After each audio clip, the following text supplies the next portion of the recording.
ಸ್ವಾಗತ ಸಮಾಚಾರ ನ್ಯೂಸ್ಗೆ ಸ್ವಾಗತ. ನಾನು ಮಂಜುಳಾ ಕೊಂಡರಾಜನಹಳ್ಳಿ, ಕೋಲಾರ. ಚಿಕ್ಕದಾಸರಹಳ್ಳಿ ಗ್ರಾಮದ ಶ್ರೀ ಬ್ಯಾಟರಾಯಸ್ವಾಮಿ ಗುಟ್ಟದಲ್ಲಿ ವಿಶ್ವ ಪರಿಸರ ದಿನಾಚರಣೆ ಹಾಗೂ ವಿಶ್ವ ಯೋಗ ದಿನಾಚರಣೆ ಅಂಗವಾಗಿ ವಿಶೇಷ ಪರಿಸರ ಜಾಗೃತಿ ಕಾರ್ಯಕ್ರಮವನ್ನು ಹಮ್ಮಿಕೊಳ್ಳಲಾಗಿತ್ತು.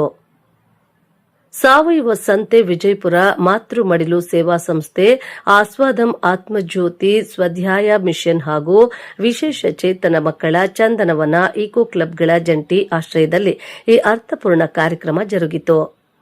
ಮೊದಲಿಗೆ ಶ್ರೀ ಬ್ಯಾಟರಾಯಸ್ವಾಮಿ ದೇವರಿಗೆ ವಿಶೇಷ ಪೂಜೆ ಸಲ್ಲಿಸಲಾಯಿತು. ನಂತರ ಗೋಪೂಜೆ ನೆರವೇರಿಸುವ ಮೂಲಕ ಪ್ರಕೃತಿ ಮತ್ತು ಪ್ರಾಣಿ ಸಂಕುಲದ ರಕ್ಷಣೆಯ ಸಂಕಲ್ಪ ಮಾಡಲಾಯಿತು. 500ಕ್ಕೂ ಹೆಚ್ಚು ಉಂಡೆ ಬೀಜಗಳ ಬಿತ್ತನೆ, ದೇವಾಲಯದ ಸುತ್ತಮುತ್ತಲಿನ ಗುಡ್ಡದ ಪ್ರದೇಶದಲ್ಲಿ ಹಸಿರನ್ನು ವೃದ್ಧಿಸುವ ನಿಟ್ಟಿನಲ್ಲಿ ವಿವಿಧ ಸಂಸ್ಥೆಗಳ ಸ್ವಯಂ ಸೇವಕರು ಒಟ್ಟಾಗಿ 500ಕ್ಕೂ ಹೆಚ್ಚು ಉಂಡೆ ಬೀಜಗಳನ್ನು ಸೀಡ್ ಬಾಲ್ಸ್ ಬಿತ್ತಿ ಪರಿಸರ ಕಾಳಜಿ ಮೆರೆದರು. ಈ ಕಾರ್ಯಕ್ರಮದಲ್ಲಿ ಮುಖ್ಯ ಅತಿಥಿಯಾಗಿ ಪಾಲ್ಗೊಂಡಿದ್ದ ವಿಜಯಪುರ ದಿನೇಶ್ ಅವರು ಪರಿಸರ ಸಮತೋಲನದಲ್ಲಿ ಬಿತ್ತನೆ ಬೀಜಗಳ ಪಾತ್ರ ಹಾಗೂ ಉಂಡೆ ಬೀಜಗಳನ್ನು ತಯಾರಿಸಿ ಬಿತ್ತುವ ವಿಧಾನದ ಬಗ್ಗೆ ಸಾರ್ವಜನಿಕರಿಗೆ ಮತ್ತು ಸ್ವಯಂ ಸೇವಕರಿಗೆ ಸಂಪೂರ್ಣ ಮಾಹಿತಿಯನ್ನು ನೀಡಿದರು. ನಮಸ್ತೆ, ನನ್ನ ಹೆಸರು ದಿನೇಶ್ ಅಂತ. ವಿಜಯಪುರದಿಂದ ನಾವೆಲ್ಲ ಬಂದಿದ್ದೀವಿ. ವಿಜಯಪುರ ನಮ್ಮ ಪರಂಪರೆ ಅಂತ ನಾವು ಒಂದು ಸಂಸ್ಥೆನ ಕಟ್ಕೊಂಡು ಸುಮಾರು 5-6 ವರ್ಷಗಳಿಂದ ನಾಟಿ ಹಸುವಿನ ಸಾಮಗ್ರಿಗಳನ್ನ ಮಾಡಿಕೊಂಡು ಗಣೇಶ ಪ್ರಾಮುಖ್ಯತೆ ಇದೆ ನಮ್ಮದು. ನಾಟಿ ಹಸುವಿನ ಗಣೇಶ ಮಾಡಿಕೊಂಡು ಅದರಲ್ಲಿ ಬೀಜದುಂಡೆ ಹಾಕ್ಕೊಂಡು ಬರ್ತಾಯಿದ್ವಿ 5 ವರ್ಷದಿಂದ. ಎಲ್ಲ ಬೆಟ್ಟ ಗುಡ್ಡಗಳಿಗೆ ಹೋಗಿ ಬರ್ತಾಯಿದ್ವಿ. ಅದ್ರ ಜೊತೆಗೆ ಈಗ ನಮ್ಮ 4 ಅಂಗಸಂಸ್ಥೆಗಳು, ಅದರ ಜೊತೆ ನಮ್ಮ ಸಂಸ್ಥೆ ಜೊತೆಗೆ ವಿಜಯಪುರ ಸಾವಯವ ಕೃಷಿಕರ ಸಂತೆ ಅಂತ ಮಾಡ್ಕೊಂಡಿದ್ದೀವಿ. ವಾರಕ್ಕೆ 2 ದಿನ ಇಲ್ಲಿ ಸಂತೆ ನಡೆಸ್ತಾ ಇದ್ದೀವಿ. ಸಾವಯವ ಕೃಷಿಯಲ್ಲಿ ಬೆಳೆದಿರೋವಂಥದ್ದನ್ನು ಪದಾರ್ಥಗಳನ್ನ ನಾವು ಸಂತೆಯಲ್ಲಿ ಮಾರ್ತೀವಿ. ಎಲ್ಲನೂ ರೈತರೇ ಬೆಳೆದು ನೇರವಾಗಿ ಬಂದು ಮಾರುವಂಥದ್ದು ಕೆಲಸ. ಯಾರೇ ಮಧ್ಯವರ್ತಿಗಳಿಲ್ಲಿರೋದಿಲ್ಲ, ಎಲ್ಲ ನೇರವಾಗಿ ಮಾಡೋದು. ಸುಮಾರು ಜನ, ಒಂದು 16 ಜನ ರೈತರು ನಮ್ಮಲ್ಲಿ ನೋಂದಣಿ ಮಾಡಿಸ್ಕೊಂಡಿದ್ದಾರೆ. ಎಲ್ಲ ವಿಶೇಷವಾಗಿ ಅವ್ರು ಏನೇನು ಬೆಳೀತಾರೋ ಅದನ್ನೆಲ್ಲ ನಾವು ಪರಿಶೀಲನೆ ಮಾಡಿ ನಾವು ಸಂತೆಗೆ ಬರಮಾಡ್ಕೊಳ್ತೀವಿ. ಯಾವುದೇ ಥರ ಅವರು ಕೆಮಿಕಲ್ ಬೆಳೆಸಿದ್ದಾರೆ, ಭೂಮಿ ಕೆಮಿಕಲ್ ಇದೆ ಅಂತ ನಮಗೆ ಗೊತ್ತಾದರೆ ಅವ್ರನ್ನ ಸೇರಿಸೋದಿಲ್ಲ. ಅವ್ರ ವ್ಯಾಪಾರಕ್ಕೆ ಅಲ್ಲೇ ನಮ್ಮ ಸಂತೆಯಲ್ಲಿ ಅವಕಾಶ ಇರೋದಿಲ್ಲ. ಬೇರೆ ಕಡೆ ಅವ್ರು ಮಾರ್ಕೊಳ್ಬೋದು. ನಮ್ಮ ಸಂತೆಯ ವ್ಯವಸ್ಥೆ ಪಾರದರ್ಶಕವಾಗಿರಬೇಕು, ನೇರವಾಗಿ ಆರೋಗ್ಯಕರವಾದ ಆಹಾರ ಪದ್ಧತಿನ ಅಳವಡಿಸಬೇಕು ಅನ್ನೋ ಒಂದು ಉದ್ದೇಶಕ್ಕೋಸ್ಕರ ಅದನ್ನು ಮಾಡ್ತಾಯಿದ್ದೀವಿ. ಆ ಸಂಸ್ಥೆಯಿಂದ 2ನೇ ವರ್ಷದಿಂದ ಇದು ಆ ಸಂಸ್ಥೆ ಜೊತೆ ಕೂಡಿ 2 ಸಂಸ್ಥೆಗಳಿಂದ 2ನೇ ವರ್ಷ ಈ ಕಾರ್ಯಕ್ರಮ ಮಾಡ್ಕೊಂಡಿದ್ವಿ. ಈ ವರ್ಷ ಇನ್ನೂ ಒಂದು ಸಂಸ್ಥೆ ಮಾತೃ ಮಡಿಲು ಅನ್ನೋ ಒಂದು ಸಂಸ್ಥೆ ನಮ್ಮ ಜೊತೆಗೆ ಸೇರಿಕೊಂಡಿದೆ. ಈ ಸಲ ನಾವು ಪ್ರತಿ ವರ್ಷನ 10-15 ಜನ, 20 ಜನ, 50 ಜನ ಬರ್ತಾಯಿದ್ರು. ಈ ಸಲ ನಮಗೆ 120 ಜನ ಈ ಕಾರ್ಯದಲ್ಲಿ ಕೈಗೂಡಿಸ್ಕೊಂಡಿದ್ದಾರೆ. ಏನಪ್ಪ ಅಂದರೆ ಚಿಕ್ಕಬಳ್ಳಾಪುರ ಜಿಲ್ಲೆ ಶಿಡ್ಲಘಟ್ಟ ತಾಲೂಕು ಚಿಕ್ಕದಾಸರಹಳ್ಳಿ ಹತ್ರ ಇರೋವಂಥ ಬ್ಯಾಟರಾಯಸ್ವಾಮಿ ಬೆಟ್ಟದ ಜಮೀನು ದೇವಸ್ಥಾನ ಎಲ್ಲ ಗೋಪೂಜೆ, ದೇವಸ್ಥಾನ ಪೂಜೆ ಮುಗಿಸ್ಕೊಂಡು ಈಗ ನಮ್ಮ ಪರಿಸರ ಪ್ರೇಮಿಗಳು ಸೇರಿಕೊಂಡು ಬೀಜುಂಡೆಗಳನ್ನ ನೆಡೋದಕ್ಕೆ ಹೋಗ್ತಾಯಿದ್ದೀವಿ. ನಾವು ಬೀಜುಂಡೆ ಇರ್ತಿ ಬಿಸಾಕೋದಲ್ಲ, ನಾವು ಭೂಮಿಯಲ್ಲಿ ಅಗೆದು ಬಿಟ್ಟು ಇದನ್ನು ನಾವು ಉಂಡೆಗಳನ್ನ ಅಲ್ಲಿ ಇಡ್ತೀವಿ. ಎಲ್ಲ ಪಕ್ಷಿಗಳಿಗಾಗುವಂಥದ್ದು ಮರ ಬೆಳೆದು ಅವು ಕಣ್ಣು ಕೊಡೋ ಅಂಥ ಗಿಡಗಳನ್ನೇ ನಾವು ಮಾಡಿದ್ದೀವಿ. ಅದು ಪರಿಸರಕ್ಕೆ ಪೂರಕವಾಗಿರಬೇಕು ಮತ್ತು ಪಕ್ಷಿಗಳಿಗೂ ಆಹಾರ ಸಿಗಬೇಕು ಅನ್ನೋ ಒಂದು ಉದ್ದೇಶಕ್ಕೋಸ್ಕರ ಈ ವರ್ಷ ಈ ಗುಡ್ಡನ ನಾವು ಆಯಿಸ್ಕೊಂಡು ಈ ಕಾರ್ಯನ ಕೈಗೊಡ್ಕೊಂಡಿದ್ದೀವಿ. ಇದರಲ್ಲಿ ಪಾಲ್ಗೊಂಡಿರೋ ಪ್ರತಿಯೊಬ್ಬರಿಗೂ ನಮ್ಮ 4 ಸಂಸ್ಥೆ, ಮಾತೃ ಮಡಿಲು, ಆಸ್ವಾದಂ ಸಂಸ್ಥೆ, ನಮ್ಮ ಪರಂಪರೆ ಮತ್ತು ರೈತರ ಸಂತೆಯಿಂದ ಧನ್ಯವಾದಗಳನ್ನ ಪ್ರಪ್ರಥಮವಾಗಿ ಅರ್ಪಿಸ್ತಾ ಇದ್ವಿ. ಮತ್ತು ಈ ಕಾರ್ಯಕ್ರಮ ಮಾಡ್ಕೊಳ್ಳೋದಕ್ಕೆ ನಮಗೆ ಅವಕಾಶ ಮಾಡಿಕೊಟ್ಟಿರೋಂಥ ಕಮಿಟಿಯವರಿಗೆ, ಸಂಸ್ಥೆವರೆಗೂ ಸಹ ಧನ್ಯವಾದಗಳನ್ನ ಅರ್ಪಿಸ್ತೀವಿ. ಇವೆಲ್ಲ ಸಾಕಾರ ಆಗಿ ಎಲ್ಲರೂ ಎಚ್ಚೆತ್ಕೊಳ್ಬೇಕು ಅಂದರೆ ಮಾಧ್ಯಮ ಮುಖ್ಯ. ನಮಗೆ ಮಾಧ್ಯಮ ಕೃಷಿಕ ರಮೇಶ್ ಅವರು ಮಾತನಾಡಿ, ನಾವು ಆರ್ಗ್ಯಾನಿಕ್ ಕೃಷಿ ಬೆಳೆಯುತ್ತಿದ್ದು ನಮ್ಮ ತೋಟದಲ್ಲಿ 185ಕ್ಕೂ ಹೆಚ್ಚಿನ ಹಣ್ಣಿನ ಗಿಡಗಳನ್ನು ಬೆಳೆಯುತ್ತಿದ್ದು, ಯೋಗ ದಿನಾಚರಣೆ ಅಂಗವಾಗಿ ಸ್ವಯಂ ಪ್ರೇರಿತರಾಗಿ ಇಲ್ಲಿ ಬಂದು ಬೀಜ ಉಂಡೆಗಳನ್ನು ನೆಡುತ್ತಿದ್ದೇವೆ ಎಂದು ತಿಳಿಸಿದರು. ರಮೇಶ್ ಅಂತ, ನನ್ನ ಹೆಸರು ರಮೇಶ್ VS ಅಂತ. ನಾವು ಸಹಾಯಕ ಕೃಷಿದಾರರು. ನಮ್ಮದು ಮನೆಯಲ್ಲಿ ನಾನು ಪೂರಾ ಆರ್ಗಾನಿಕ್, ಸುಮಾರು ಒಂದು 5-6 ವರ್ಷದಿಂದ ಆರ್ಗಾನಿಕನ್ನೇ ಮಾಡ್ತಾಯಿದ್ದೀನಿ ಸಂಪೂರ್ಣವಾಗಿ. ಸುಮಾರು ಒಂದು 185 ಜಾತಿ ಹಣ್ಣುಗಳು ಹಾಕಿದ್ದೀನಿ ನಾನು. ಒಂದು 30-49 ಥರ ತರಕಾರಿಗಳು ಡೈಲಿ ಸಂತೆ ಭಾನುವಾರ. ಮತ್ತು ನಮ್ಮ ದಿನೇಶ್ ಅವರು ಸಂತೆ ಇದು ಮಾಡಿದ್ದಾರೆ. ಭಾನುವಾರ ಬೆಳಗ್ಗೆ 8 ಗಂಟೆಗೆ ರೈತರಿಗಿದೆ, ಆದಮೇಲೆ ಅಲ್ಲಿ ಸಂತೆ. ಮತ್ತು ಗುರುವಾರ ಬಸವೇಶ್ವರ ಇದರಲ್ಲಿ ದೇವಸ್ಥಾನ ಅಲ್ಲಿ ಸಂತೆ ಇದೆ ಸಂಜೆ. ಮತ್ತು ಇಲ್ಲೆಲ್ಲ ಕಾರ್ಯಕ್ರಮ ಎಲ್ಲ ಸಂತೆ ವತಿಯಿಂದ ನಮ್ಮ ದಿನೇಶ್ ಅವರು ಇದರಿಂದ ಒಂದು ಗಿಡ ನೆಡೆಯೋದು ಬೀಜ ಮಾಡೋ ವ್ಯವಸ್ಥೆಯನ್ನು ಮಾಡ್ಕೊಂಡಿದ್ದೀವಿ. ಎಲ್ಲ ಗಿಡಗಳು ಎಲ್ಲ ನೆಡೋಕ್ಕೆ ಒಂದು ಇವತ್ತು ಯೋಗ ಡೇ ಇರೋದರಿಂದ ಎಲ್ಲ ಒಂದೇ ಸಂತೆಯವರಿಂದ ಎಲ್ಲರೂ ಸೇರಿ ಈ ಕಾರ್ಯಕ್ರಮ ಇಟ್ಕೊಂಡಿದ್ದೀವಿ. ಸರ್ ಏನು ಗಿಡ ನೆಡ್ತಾ ಇದ್ದೀರಿ ಸರ್ ಈಗ? ಸರ್ ಎಲ್ಲ ಪ್ರತಿಯೊಂದು ಬೀಜದ ಉಂಡೆ ಮಾಡ್ತಾ ಇದ್ದೀರಿ ಸರ್. ಮತ್ತು ಈಗ ದೊಡ್ಡ ದೊಡ್ಡ ಗಿಡಗಳೆಲ್ಲ ಅಲ್ಲಿ ಪ್ರತಿಯೊಂದು ಹೊಂಗೆ ಗಿಡ, ಬೇವಿನ ಗಿಡ, ಎಲ್ಲ ಥರ ಗಿಡಗಳನ್ನು ಎಲ್ಲ ಹಾಕ್ತಾ ಇದ್ದೀರಿ ಸರ್. ಸರ್ ಈ ಥರ ಮಾಡೋದಕ್ಕೆ ಎಷ್ಟು ದಿನದಿಂದ ಪ್ರಿಪೇರ್ ಮಾಡ್ಕೊಂಡಿದ್ದೀರಿ ಸರ್? ಸರ್ ಏನಿಲ್ಲ, ಇವಾಗ ಮೊನ್ನೆ ನಾವು ಪರಿಸರ ದಿನನೇ ಮಾಡಬೇಕಾಯ್ತು. ಯೋಗ ಡೇ ಮತ್ತು ಸಂಗೀತ ಡೇ ಎಲ್ಲ ಒಟ್ಟಿಗೆ ಬರೋದ್ರಿಂದ ಎಲ್ಲ ರೈತರಿಗೆ ಬಿಡುವಾಗಲಿ ಅಂದ್ಬಿಟ್ಟು ನಮ್ಮ ದಿನೇಶ್ವರ ಮುಖ್ಯಸ್ಥರು ಅವರೆಲ್ಲ ಸೇರಿ ಇವತ್ತು ಅಂತ ಮಾಡ್ಕೊಂಡಿದ್ದೀವಿ ಸರ್. ಎಲ್ಲ ವ್ಯವಸ್ಥೆ ಊಟದ್ದು ದೇವಸ್ಥಾನದಲ್ಲಿ ಎಲ್ಲ ಪೂಜೆ ಮಾಡಿಸಿದ್ದಾರೆ, ಎಲ್ಲ ಸಂತೆ ವತಿಯಿಂದ ಪ್ರಸಾದ ಇದೆ, ಎಲ್ಲ ಪ್ರತಿಯೊಂದು ಮಾಡ್ತಿದ್ದಾರೆ ಸರ್. ಇದು ವ್ಯಾಲೆಂಟೈನ್ ಬಂದಿದ್ದೀರತ್ತವ ಇಲ್ಲ ಅದಕ್ಕೆ ಫೀಸ್ ಇದೆಯಾ? ಇಲ್ಲ ಸರ್, ಖಂಡಿತ ಏನಿಲ್ಲ. ಎಲ್ಲ ನಮ್ಮ ಸಂತೆ ವತಿಯಿಂದ ಸರ್.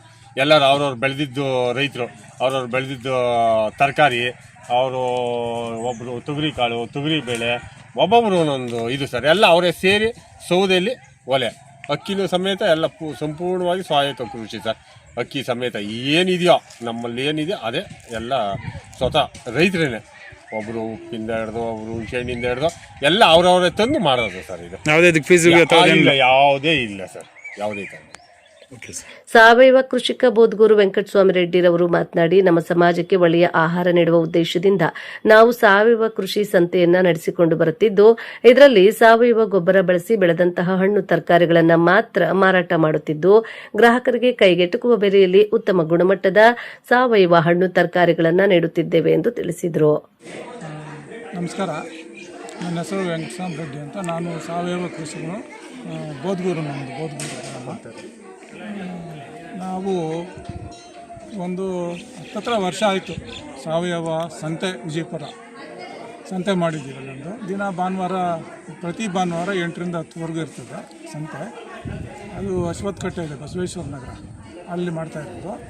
ಆಮೇಲೆ ಗುರುವಾರ ಮಾಡ್ತೀವಿ. ಗುರುವಾರ ಸೋಮೇಶ್ವರನ ದೇವಸ್ಥಾನ 4ರಿಂದ 6 ಗಂಟೆವರೆಗೂ ಸಂಜೆ ಮಾಡ್ತೀವಿ. ಏನಂದರೆ ಉದ್ದೇಶ ಒಂದು ಒಳ್ಳೆಯ ಒಂದು ನಮ್ಮ ಸಮಾಜಕ್ಕೆ ಒಂದು ಒಳ್ಳೆಯ ಆಹಾರ ಕೊಡಬೇಕು, ಆಹಾರನ ಪರಿಚಯಿಸಬೇಕು ಅನ್ನೋದು.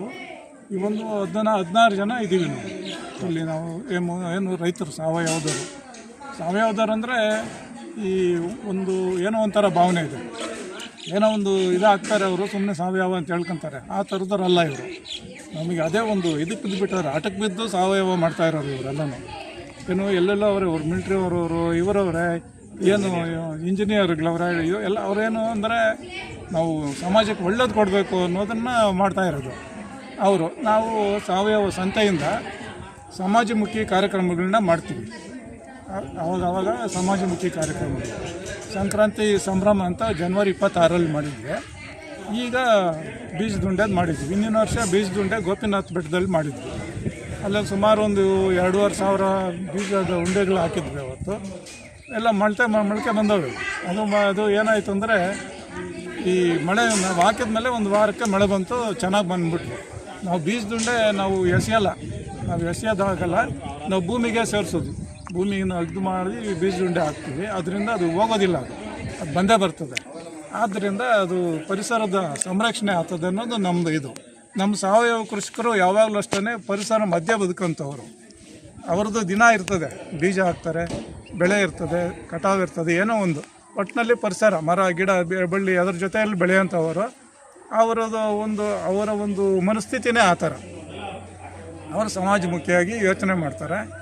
ಆ ನಿಟ್ಟಿನಲ್ಲಿ ಇವತ್ತು ಆಸ್ವಾದಮ್ಮು, ಆಮೇಲೆ ಮಡಿಲು, ಮಾತೃ ಮಡಿಲು, ಈ ಥರ ಸಂಸ್ಥೆಗಳೆಲ್ಲ ಸೇರಿ ಒಟ್ಟುಗೂಡಿಸ್ಕೊಂಡು ಇವತ್ತು ಬೀಜದ ಉಂಡೆ ಕಾರ್ಯಕ್ರಮ ಹಾಗೂ ಇವತ್ತು ಯೋಗ ದಿನಾಚರಣೆ ಇರೋದ್ರಿಂದ ಯೋಗ ದಿನಾಚರಣೆ ಅದನ್ನು ಮಾಡಬೇಕಂತ ಹೇಳ್ಬಿಟ್ಟು ನಮ್ಮ ಸಂಸ್ಕೃತಿ, ಇದು ನಮ್ಮ ಭಾರತೀಯ ಸಂಸ್ಕೃತಿ ಸಂಪ್ರದಾಯ ಯೋಗ, ಅದೆಲ್ಲ ಋಷಿಮುನಿಗಳು ಮಾಡಿರೋವಂಥದ್ದನ್ನು ಅವರು ಸಾಧನೆ ಮಾಡಿ ನಮಗೆ ತೋರಿಸ್ಕೊಟ್ಟಂಥ ಇದನ್ನು ನಾವು ಮಾಡಿ ಜನಗಳ ಆರೋಗ್ಯ ಸುಧಾರಿಸ್ತದೆ ಅಂತ ಹೇಳ್ಬಿಟ್ಟು ಮಾನಸಿಕ ಒಂದು ವೃದ್ಧಿ, ಮನಸ್ಸು ಒಂದು ಇದಾಗ್ತದೆ ಅಂಥೇಳಿ ಯೋಗ ಪ್ರತಿಯೊಬ್ಬರು ಇರಬೇಕು. ಮುಖ್ಯವಾಗಿ ಯೋಗ ಇರಬೇಕು. ಆಮೇಲೆ ಆಹಾರ ಇರಬೇಕು. ಆಹಾರದ ಒಂದು ಚೆನ್ನಾಗಿ ಗುಣಮಟ್ಟ ಇದ್ದರೆ ಮನುಷ್ಯ ಚೆನ್ನಾಗಿ ಇದಾಗ್ತಾರೆ. ಯೋಗ ಬಾಟ್ರಾಯ ಸ್ವಾಮಿ ದೇವಾಲಯದ ಕಮಿಟಿ ಅಧ್ಯಕ್ಷ ಬ್ಯಾಟ್ರಾಯ ಶೆಟ್ಟಿರವರು ಮಾತನಾಡಿ, ಸಾವಯವ ಪದಾರ್ಥಗಳಲ್ಲಿ ಒಳ್ಳೆಯ ಆರೋಗ್ಯ ವೃದ್ಧಿಯಾಗುತ್ತದೆ. ಇಂತಹ ಸಮಾಜಮುಖಿ ಕಾರ್ಯಗಳನ್ನು ಮಾಡುತ್ತಿರುವ ಇವರಿಗೆ ಅಭಿನಂದನೆಗಳು ತಿಳಿಸಿದರು. ಸಾವಯವ ಪದಾರ್ಥಗಳು ಏನು ನಮ್ಮ ರೈತ ವರ್ಗ ಅಥವಾ ಮಧ್ಯಮ ವರ್ಗದ ಜನ ಬೆಳೀತಾರೆ ಅಂಥ ಒಂದು ಪದಾರ್ಥದಲ್ಲಿ, ಒಂದು ಸಾವಯವ ಪದಾರ್ಥಗಳಲ್ಲಿ ಅಡುಗೆಯನ್ನು ಮಾಡಿ ಅದನ್ನು ಊಟ ಮಾಡಿ ಎಲ್ರಿಗೂ ಬಡಿಸೋದು ಒಂದು ಪ್ರತೀತಿ. ಹಾಗೆಯೇ ಇಡೀ ಎಲ್ಲ ಜನಾಂಗನೂ ಸಹ ಈ ಒಂದು ಇಂಥ ಒಂದು ಪದಾರ್ಥಗಳಲ್ಲಿ ಆಹಾರವನ್ನು ಬೆಳೆಸಿ ಅದನ್ನು ಅಡುಗೆ ಮಾಡಿ ತಿಂದು ಆರೋಗ್ಯವಂತರಾಗಿರ್ತಕ್ಕಂಥದ್ದು ಬಹಳ ಮುಖ್ಯವಾದಂಥ ಅಂಶ. ಇವುಗಳನ್ನೆಲ್ಲ ನಮಗೆಲ್ಲ ತೋರಿಸ್ಕೊಡ್ಲಿಕ್ಕೆ ಅಲ್ಲಲ್ಲೇ ಇವರು ಈ ಒಂದು ಕಾರ್ಯಕ್ರಮಗಳನ್ನು ನಡೆಸ್ತಾ ಇರೋದು ಬಹಳ ಸಂತೋಷ. ಹಾಗೆ ಇವತ್ತಿನ ದಿವಸ ನಮ್ಮ ಒಂದು ದೇವಾಲಯದಲ್ಲೂ ಸಹ ಬೀಜದ ಉಂಡೆಯನ್ನು ಭೂಮಿಗೆ ಗುಡಿತೊಗೆ ಹಾಕೋದು, ಅದು ಮಳೆ ಬಂದಾಗ ಬೆಳ್ಕೊಂತದೆ. ಅದ್ರ ಜೊತೆಗೆ ಒಂದಷ್ಟು ಪರಿಸರಕ್ಕೆ ಅನುಕೂಲವಾದಂಥ ಗಿಡಗಳನ್ನು ಬೆಳೆಸೋದು, ಪಕ್ಷಿ ಪ್ರಾಣಿಗಳು ತಿಂತಕ್ಕಂಥ ಆಹಾರ ಹಣ್ಣುಗಳು ತಿಂತಕ್ಕಂಥ ಒಂದು ಗಿಡಗಳನ್ನು ಬೆಳೆಸ್ಕೊಡೋದು ಇವರ ಒಂದು ಸ್ವಯಂ ಪ್ರೇರಿತವಾದಂಥ ವಿಚಾರ ಆಗಿದೆ. ಹಾಗಾಗಿ ಈ ಒಂದು ಕಾರ್ಯಕ್ರಮ ಇವರು ಇನ್ನು ಮುಂದೆ ಯಶಸ್ಸಾಗಿ ನಡೀಲಿ ಅಂತಂತೇಳಿ ನಾನು ದೇವಾಲಯದ ಎಲ್ಲ ಮುಖಂಡರ ಪರವಾಗಿ, ಅರ್ಚಕರ ಪರವಾಗಿ, ಗ್ರಾಮಸ್ಥರ ಪರವಾಗಿ ನಾನು ಮನವಿ ಮಾಡ್ತೀನಿ ಎಲ್ರಿಗೂ. ಕಾರ್ಯಕ್ರಮದಲ್ಲಿ ಸಾವಯವ ಪದ್ಧತಿಯಲ್ಲಿ ಬೆಳೆದಂತಹ ಹಣ್ಣು, ಸೊಪ್ಪು, ತರಕಾರಿಗಳಿಂದಲೇ ಅಡುಗೆಯನ್ನ ತಯಾರಿಸಿ ಕಾರ್ಯಕ್ರಮಕ್ಕೆ ಬಂದಂತಹ ಎಲ್ಲರಿಗೆ ಉಣಬಡಿಸಲಾಯಿತು. ರಜನಿರವರು ಮಾತನಾಡಿ, ಸಾವಯವ ಸಂತೆ ವಿಜಯಪುರ, ಮಾತೃಮಡಿಲು ಸೇವಾ ಸಂಸ್ಥೆ, ಆಸ್ವಾದಂ ಆತ್ಮಜ್ಯೋತಿ ಸ್ವಾಧ್ಯಾಯ ಮಿಷನ್ ಹಾಗೂ ವಿಶೇಷ ಚೇತನ ಮಕ್ಕಳ ಚಂದನವನ ಇಕೋ ಕ್ಲಬ್ಗಳ ಜಂಟಿ ಆಶ್ರಯದಲ್ಲಿ ಈ ಕಾರ್ಯಕ್ರಮವನ್ನು ಬಹಳ ಅರ್ಥಪೂರ್ಣವಾಗಿ ಯಶಸ್ವಿಯಾಗಿ ಮಾಡುತ್ತಿರುವುದಕ್ಕೆ ಎಲ್ಲರಿಗೂ ಧನ್ಯವಾದಗಳನ್ನು ತಿಳಿಸಿದರು. ಎಲ್ರಿಗೂ ನಮಸ್ಕಾರ. ನನ್ನ ಹೆಸರು ರಜಿನಿ ಅಂತ. ನಮ್ಮ ಯಜಮಾನ್ರು ಮತ್ತೆ ಸುಮಾರು ಒಂದು 15 ಜನ ರೈತರು ಮತ್ತೆ ಸುಮಾರು ಒಂದು 10-12 ಜನ ರೈತರು ಸೇರ್ಕೊಂಡು ಸಾವಯವ ಸಂತೆ ಅಂತ ಪ್ರಾರಂಭ ಮಾಡಿದ್ರು. ಒಂದು 4-5 ತಿಂಗಳಿಂದ ಚೆನ್ನಾಗಿ ನಡ್ಕೊಂಡ್ ಬರ್ತಾ ಇದೆ. ಗುರುವಾರ ಮತ್ತೆ ಭಾನುವಾರ ನಮ್ಮ ವಿಜಯಪುರದಲ್ಲಿ ಸಂತೆ ನಡೆಯುತ್ತೆ. ಎಲ್ಲ ಸಾವಯವ ತರಕಾರಿಗಳು, ಸೊಪ್ಪುಗಳು, ಹಣ್ಣುಗಳು ಅದ್ರಲ್ಲಿ ಬೆಳೆದಿರೋರಿಗೆ ಮಾತ್ರ ಅವಕಾಶ ಅಲ್ಲಿ. ಅದೇ ದಿನ ಇವತ್ತು ಈ ಬೆಟ್ಟರಾಯ ಸ್ವಾಮಿ ದೇವಸ್ಥಾನಕ್ಕೆ ಬಂದು ಬೀಜದ ಉಂಡೆಗಳನ್ನೆಲ್ಲ ಹಾಕಿ ಮಕ್ಕಳೆಲ್ಲ ಬಂದಿದ್ದಾರೆ. 4 ಸಂಸ್ಥೆಗಳು ಸೇರಿ ಇಲ್ಲಿ ಈ ಕಾರ್ಯಕ್ರಮನ ಹಮ್ಮಿಕೊಂಡಿದ್ದೀರಿ. ಮತ್ತೆ ಸಾವಯವ ತರಕಾರಿಗಳು, ಅಕ್ಕಿ, ಬೇಳೆ, ಸೊಪ್ಪು, ಹಣ್ಣುಗಳು ಎಲ್ಲ ಅದರಿಂದ ಬೆಳೆದಿರೋಂಥ ಸಾಮಗ್ರಿಗಳಿಂದನೇ ನಾವು ಇವತ್ತು ಅಡುಗೆ ಮಾಡಿದ್ದೀರಿ. ಅನ್ನ, ಸಾರು, ಪಾಯಸ, ಪಲ್ಯ, ಹಪ್ಪಳ, ರಸಾಯನ ಅಂತ ಎಲ್ಲ ಮಕ್ಕಳು ಎಲ್ಲ ತುಂಬ ಚೆನ್ನಾಗಿ ಸಹಕಾರ ಕೊಟ್ಟಿದ್ದಾರೆ. ತುಂಬ ಉತ್ಸಾಹದಿಂದ ಬಂದು ಇಲ್ಲಿ ಕೆಲಸ ಮಾಡ್ತಾ ಇದ್ದಾರೆ. ಅವ್ರಿಗೆ ಎಲ್ಲ ಹೊಟ್ಟೆ ತುಂಬ ಊಟ ಮಾಡಿಕೊಂಡು ಹೋಗ್ಬೇಕು ಅಂತ ನಮ್ಮ ರೈತರಿಂದ ನಾವು ಕೇಳ್ಕೊತೀವಿ. ಕಾಂಡದಲ್ಲಿ ನಮ್ಮ ಎದುರುಗಡೆನೆ ಹಾಕೊಡ್ತಾರೆ. ಕಡಲೆಕಾಯಿ, ಕೊಬ್ಬರಿ ಎಣ್ಣೆ, ಬಾದಾಮಿ ಎಣ್ಣೆ, ಸಾಸಿವೆ ಎಣ್ಣೆ, ಎಳ್ಳೆಣ್ಣೆ, ಎಲ್ಲ ಥರ ಎಣ್ಣೆನೂ ಅವರು ತಯಾರು ಮಾಡಿ ಕೊಡ್ತಾರೆ. ಇದು ಆರೋಗ್ಯಕ್ಕೆ ತುಂಬ ಒಳ್ಳೆಯದು. ಯಾಕಂದರೆ ಈ ಪ್ಯಾಕೆಟ್ ಎಣ್ಣೆಗಳಲ್ಲಿ ಬರೋದು ನಾವು ಉಪಯೋಗಿಸ್ಬಾರ್ದು ಅಂತ ಸುಮಾರು ದಿವಸದಿಂದ ಹೇಳ್ಕೊಂಡು ಬರ್ತಾ ಇದ್ದಾರೆ. ಈ ಗಾಣದ ಎಣ್ಣೆ, ಕೊಬ್ಬರಿ ಎಣ್ಣೆ ಎಲ್ಲ ಉಪಯೋಗಿಸೋದ್ರಿಂದ ನಮ್ಮ ಆರೋಗ್ಯಕ್ಕೆ ತುಂಬ ಒಳ್ಳೆಯದು. ಆಹಾರಕ್ಕೆ ಬಳಸೋದ್ರಿಂದಲೂ ತುಂಬ ಒಳ್ಳೆಯದು. ಯಾವುದೇ ರೀತಿಯಾದ ಸ್ಮೆಲ್ ಅಂತೂ ಬರಲ್ಲ ಇದರಲ್ಲಿ. ನಾವು ಆರಾಮಾಗಿ ಬಳಸ್ತೀವಿ. ಬೆಲೆ ಏನಿದೆ ಮೇಡಮ್ ಅದರದ್ದು? ಇದ್ರದ್ದು ಬೆಲೆ ಲೀಟ್ರ್ ಬಂದು 350. ಇದೇ ಸಂದರ್ಭದಲ್ಲಿ ವಿವಿಧ ಸಂಸ್ಥೆಗಳ ಪದಾಧಿಕಾರಿಗಳು, ಸ್ವಯಂ ಸೇವಕರು ಹಾಗೂ ಗ್ರಾಮಸ್ಥರು ಉಪಸ್ಥಿತರಿದ್ದು ಗಿಡಗಳನ್ನು ಬೆಳೆಸಿ ಪರಿಸರ ಉಳಿಸುವ ಶಪಥ ಮಾಡಿದರು. ಯೋಗ ಮತ್ತು ಪರಿಸರ ದಿನದ ಸಮ್ಮೇಳನವಾಗಿ ಮೂಡಿಬಂದ ಈ ಕಾರ್ಯಕ್ರಮ ಎಲ್ಲರ ಗಮನ ಸೆಳೆಯಿತು. ವರದಿ ಮಲ್ಮಾಚನಹಳ್ಳಿ, ಗೋವರ್ಧನ್ ಶಿಡ್ಲಘಟ್ಟ.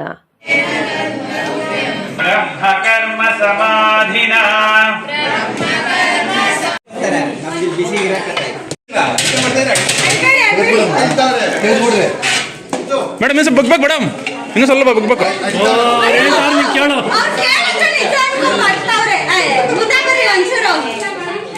ಇಲ್ಲ ಇಲ್ಲ ಇನ್ನೂ ಸ್ವಲ್ಪ ಮೇಡಮ್ ಅವರ ಇನ್ನೂ ಸ್ವಲ್ಪ ಮಾಡಿ. ಕಣ್ಣು ಕಣ್ಣು ಕಣ್ಣು ಕಣ್ಣು ಕಣ್ಣು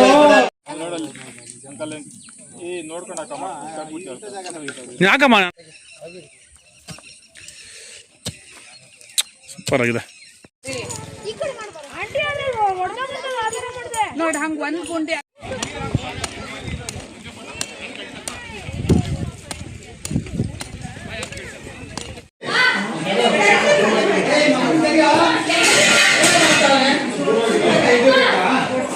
Hey,